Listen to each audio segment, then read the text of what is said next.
Another tiny problem I see here is this instantiation of post validator. I can argue that this validator can be a private field in the class, which means it needs to be initialized in the constructor. Let me extract this into a private field, and then you will see why there is a benefit of initializing this in a constructor as opposed to this method here. So I put the cursor on the variable name, Ctrl+Shift+R, introduce field. I'm going to call that field validator. Good. Now I'm going to move this initialization inside the constructor. Now, what is the benefit?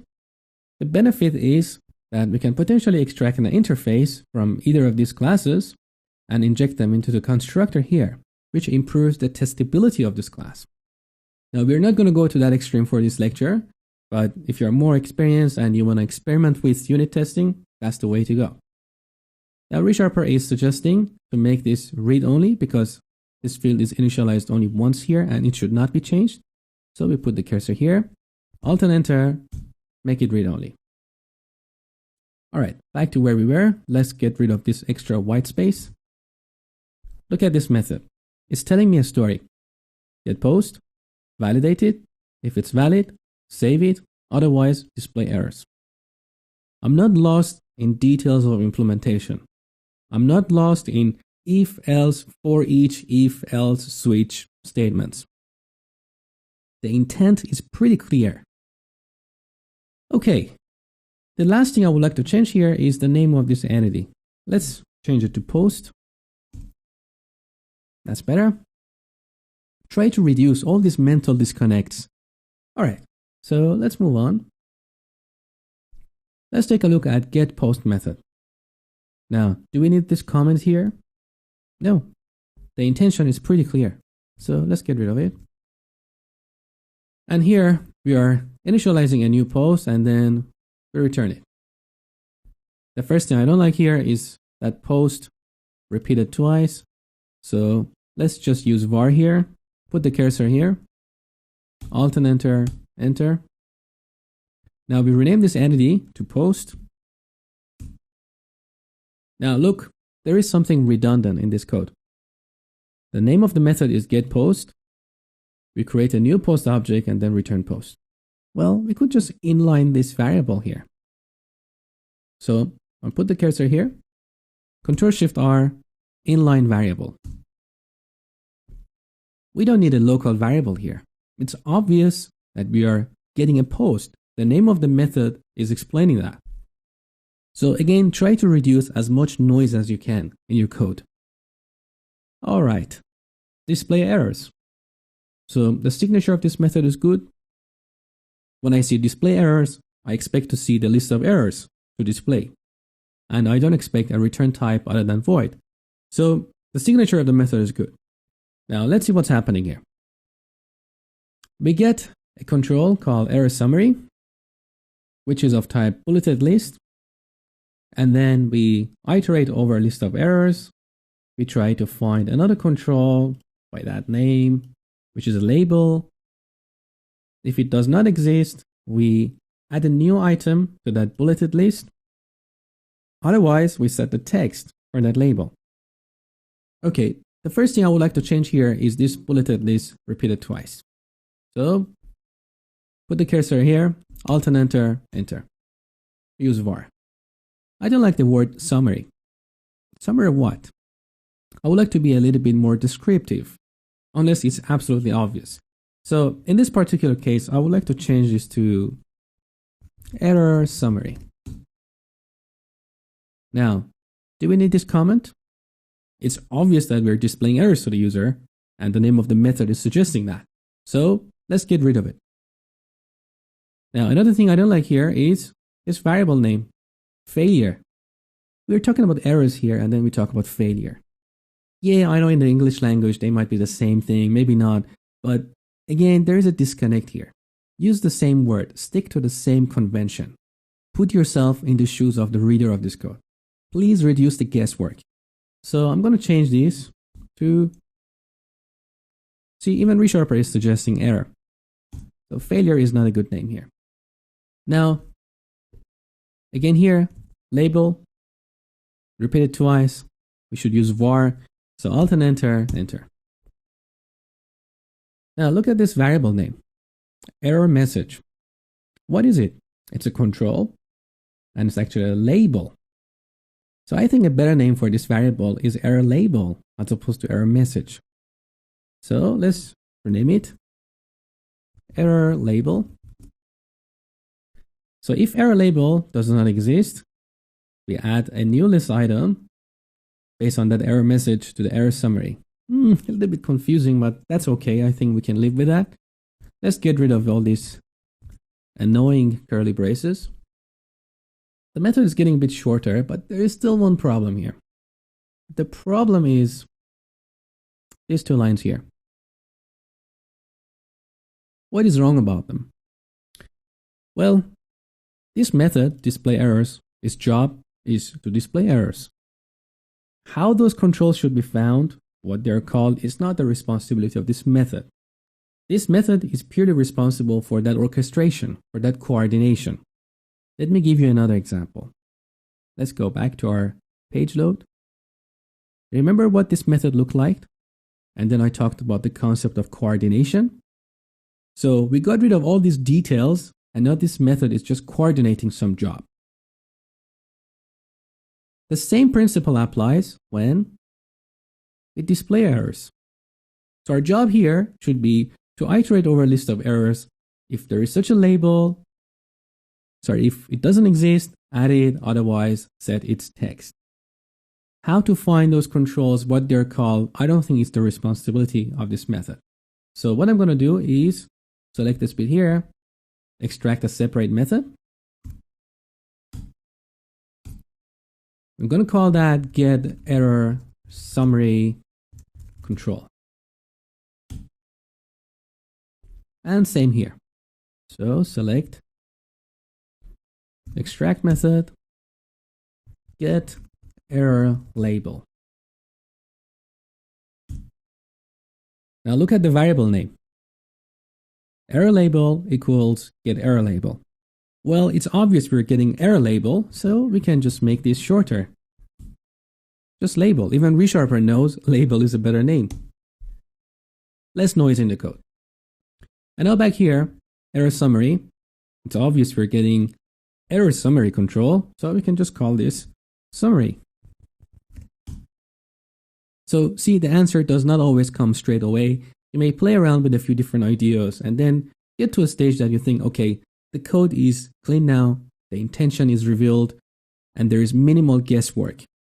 So I'm fairly happy with this method. We have these two new methods here, pretty simple. Now, last thing I would like to change here is the order of these members. We've got these properties here which are public. These are supposed to be, sorry, that's a mistake. That should be a text box. Actually, I made up this code, but it doesn't matter. So that should be a text box. And all of these properties along with private fields should be on top of the class. So the first thing I'm going to do is get rid of these white spaces. Select these together. I'm going to move it up, Shift, Control, Alt, up. We keep going up. One more. And put them close together. Now I think they should be private. I don't exactly remember web forms technology, but I think the text boxes on the form are private. So if I'm wrong about that, please accept my apology. But for now, let's just imagine they should be private. So how I change that is look at this icon here. So ReSharper knows I want to do something. So Alt and Enter and to private. As simple as that. So see, on the top, we've got all of our fields and properties. It doesn't matter if they're private or public, they're all in one place. Then we have the constructor. Then we have the page load. See the order of members? This is the first thing that happens when the page is loaded. So I want this to be on the top. Now it's telling me a story. If pages post back, try save post. Otherwise, display post. What do you think should be the next method after page load? It should be try save post. because it's telling me a story and I want to know what is inside that story. So display post should come after. So I'm going to go to this try save post, Control B. Let's select it, move it up. Look at the order. So try save post, and if I'm interested, I can quickly find that here. I don't have to scroll up and down to find a method. Now this method is telling me another story. Get post, validated, blah, blah, blah. So the next thing I would like to see here is get post. Let's go. Select the method, move it up. Okay. Now, if all that happens, otherwise we get here, the next thing I want to see is display errors. So let's select the method, move it up. There you go. So see, the code is like a newspaper. You're reading from top to bottom, like a story. Okay, inside display errors, the first thing I see is get error summary control. If I'm interested in details of that, then it should be pretty close to my eyes. So let's go here, select the method, move it up. Right. Now we come here and here is another bit. So I want this to be in front of my eyes. Select this, move it up. One more. Okay, so display errors, get error summary control, which is right here, get error label, which is right here, and we've got this get post, which is actually used by this method here, display post. So this should come after display post. Select it, move it down, there you go. Now let's go to the top. In this case, ReSharper is suggesting to change the namespace here because it's not really project.user controls. We are in a folder called full refactoring. Now this is made up, but in a real world application, you will have proper folders. So at least I would like to change the namespace to match the folder structure of my project. So while the cursor is here, Alt and Enter. And the first item is move to cleancode.fullrefactoring namespace. So change it for me. Now take a look at this class. Look at the methods. You have really small methods and each do one job. Each method is only 5 lines or less. See, we started from a really fat class with ugly logic all tied together into a set of small methods that are more meaningful and more maintainable. Now, before we finish this, I want to ask you a question. Look at this method here, try save post. Do you think this method is doing one thing or a few things? When I first started with this concept of single responsibility principle and that each method should do only one thing, I wasn't sure if this method is doing one thing or a few things. I thought, well, it's getting a post, it's checking if it's valid, then it's saving it, and it's displaying errors. No, this method is not doing a few things, it's doing only one thing. And that is try saving post. Then what happens to that argument? Well, look, when we talk about getting a post, or validating it, or saving it, or displaying errors, the detail is not here. The detail is in other methods. The detail of displaying errors is in a different method. Same goes for saving a post, and validating a post, and getting a post. So this method is delegating the actual work to other methods, and it's doing one thing, and that is coordination, which you see expressed here. Same goes for page load. Is this method doing two things? No, it's doing one thing, because the actual detail is somewhere else. And all that method is doing is coordination of what should happen when page is loaded. Okay, now let's take a quick look at our repository and see if everything is clean before we finish this lecture. Wow, 2 problems here immediately got my attention. the namespace. Let's clean it. Good. The name of private field is not following standard naming convention. So Alt and Enter. There you go. And ReSharper wants us to change it to read only. Let's go ahead.